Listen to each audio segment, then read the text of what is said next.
নমস্কার বন্ধুরা, রাই কিচেন রুমে জানাই আপনাদের অনেক অনেক স্বাগত। আপনাদের স্বাগত জানিয়ে শুরু করছি আজকের রেসিপি মুলো মিষ্টি কুমড়ো দিয়ে ট্যাংরা মাছের ঘন্ট। মুলোটা আমি গোটা দেখাতে পারিনি, মুলোটা কেটে নিয়েছিলাম আগে থেকেই কুচি করে। এদিকে ট্যাংরা মাছগুলোকে কেটে ধুয়ে নিয়ে এসেছি। এখানে নিয়েছি কাঁচা লঙ্কা, আদা, জিরে, ধনে, দিয়ে দেব পেঁয়াজ রসুন বেটে নেব। এখানে নুন হলুদ মাখিয়ে ট্যাংরা মাছগুলোকে আমি ভেজে নিচ্ছি। এদিকে মশলাটা প্রায় রেডি, বেটে নেব। আর মাছগুলোকে কড়াতে তেল গরম করে দিয়ে দিয়েছি। মাছগুলোকে আমি খুব কড়া করে ভাজবো না, আবার খুব হালকা করেও না, মিডিয়াম সাইজ করে মাছগুলোকে আমি ভেজে নেব উল্টে পাল্টে।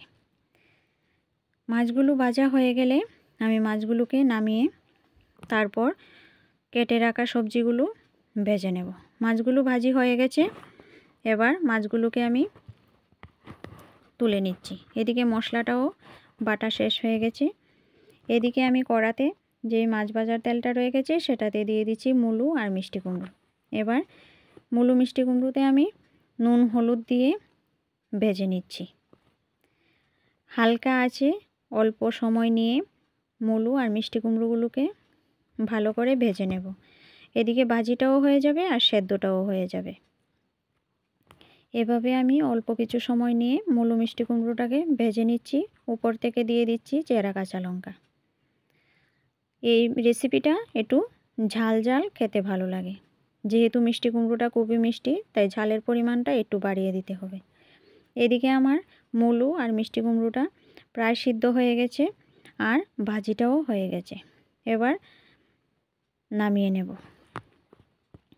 এদিকে সবজিগুলো নামিয়ে নিয়ে কড়াটা পরিষ্কার করে আবার কড়াতে দিয়ে দিলাম সর্ষের তেল, একটা তেজপাতা, দিয়ে দেব দুটো চেরা কাঁচা লঙ্কা, দিয়ে কাঁচা লঙ্কা তেজপাতা ফোড়ন দিয়ে দিয়েছি পেঁয়াজ কুচি। পেঁয়াজ কুচিগুলো এবার আমি হালকা ব্রাউন করে ভেজে নেব।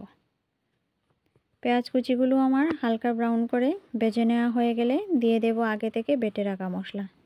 জিরে, ধনে, পেঁয়াজ, রসুন, আদা সব কটা মশলা একসাথে বেটে নিয়েছিলাম, সেই মশলাটা দিয়ে দিলাম। এবার মশলাটাকে আমি ভালো করে কষিয়ে নেব। দিয়ে দিচ্ছি পরিমাণ মতো হলুদ গুঁড়ো, দিয়ে এবার মশলাটাকে কষিয়ে নিচ্ছি। এবার স্বাদ মতো নুনটাও দিয়ে দিলাম। মশলাটাকে এবার ভালো করে কষিয়ে নেব আর দিয়ে দেব অল্প জল।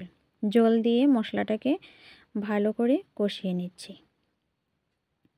এদিকে মশলাটা খুব বেশি ভেজা থাকা যাবে না, শুকনো শুকনো রাখতে হবে। দিয়ে দিয়েছি এই পর্যায়ে আমি কাশ্মীরি লঙ্কা গুঁড়োটা দিয়ে, এই যে মশলাটা তেল ছেড়ে আসছে, এই পর্যায়ে আমি দিয়ে দিচ্ছি আগে থেকে সেদ্ধ করে রাখা মিষ্টি কুমড়ো আর আলু। সেদ্ধ করে ভেজে নিয়েছিলাম, এগুলোকে এবার দিয়ে দিলাম।